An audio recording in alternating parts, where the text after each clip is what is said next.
ښه اوس که مثال کار وکړو چې د OSI یا اوپن سیسټم انټرکنیکشن څنګه کار کوي. صحیح ده.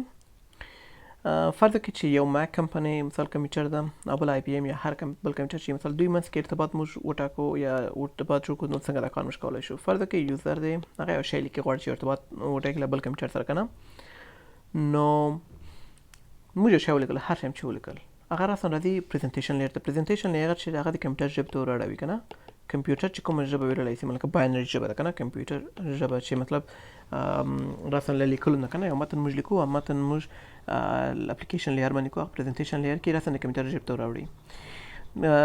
سټیشن لیر چې دی لکه څنګه چې ویل دا ارتباط پیدا کوي که نه د دوه کمپیوټرو منځ کې ناس که نه، کنیکشن که نه، یو ارتباط دوی منځ کې پیدا کوي که نه د دوه کمپیوټرو منځ کې.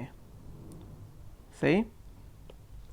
بل ترانسپورټیشن لیر دا هم چې دی ډیټا پاکیټ جوړوي، لکه TCP کم پیاد دی چې TCP مکمل ویل چې TCP څنګه کار کوي څنګه کار نه کوي.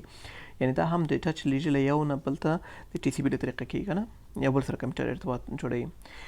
نیټورک لیر چې دی هغه په دې معنی وغږېدلو چې اکثره IP چې دی په دغه نیټورک لیر کې کار کوي، یا انټرنیټ پروتوکول ته هم ډیټا پاکیټونه جوړوي او هغه چې کوي نیټورک لیر د بل کمپیوټر سیستم ته لیږي.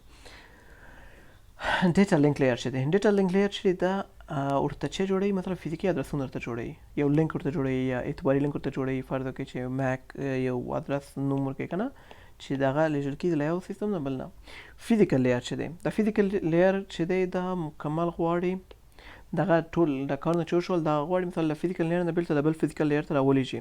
هغه ډیټا ګوري، ارزوي، بعد هغه نه چې کوي ډیټا لینک ته رالیږي. ډیټا لینک چې دی هغه چې ته رالیږي نیټورک لیر ته. نیټورک لیر ترانسپورټیشن سیژن ته، سیژن پریزنټیشن ته. پریزنټیشن چې دی د هغه لیر دی چې دلته د کمپیوټر ژبه ده راسره د کمپیوټر ژبه چې کې انساني ژبې ته راواړوي، یعنی د انسان چې موږ یې ویلی سو انساني ژبې ته یې واړوي، او بل هغه نه دغسې مثال یو کمپیوټر نه بل کمپیوټر ته موږ اړیکه ټینګولی سو. بیا هم دا په نظر ډېر اسان لګېږي چې مطلب موږ یو شی لیږو یو کمپیوټر نه بل کمپیوټر ته، هغه ډېر په اسانه کېږي.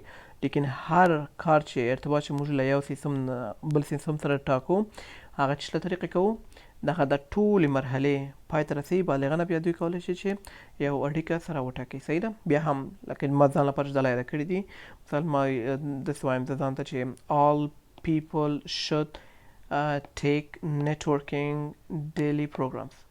تاسې هر رقم چې تاسو ته اسانه وي تاسې کولی شئ. ما داسې بیخي ویریز نه، او که دغسې یو له یاده کړم ته به ډېر سخته وي، نو تاسې هم ځان ته چې کومه لاره ته اسانه وي هغسې له یاده کړئ او په یاد یې ولرئ چې ډېر زیات مهم